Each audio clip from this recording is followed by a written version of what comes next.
The next part of the section is on the point-slope form and the slope formula. So we will be getting into those more in the next video with questions 7 and 8.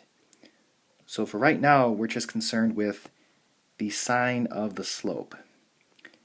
So if our slope is positive, then without even having to graph it, we know that our line is going to rise as you go from left to right. So we know our function is increasing.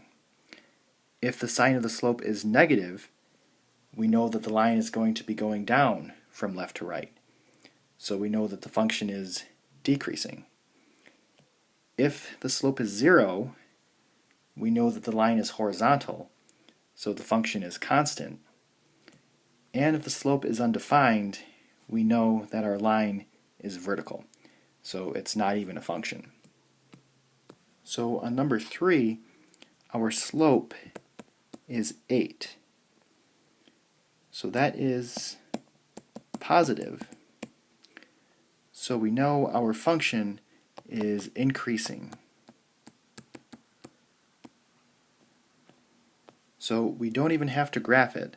We know that our line is going up from left to right. On number 4, our slope is negative 17. This is negative,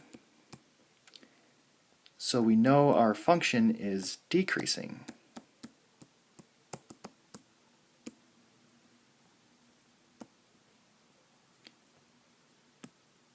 On number 5, you could rewrite this as f of x is equal to 0x plus 4.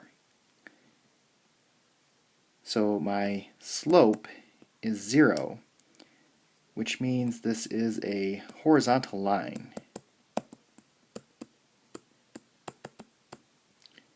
So the function is constant.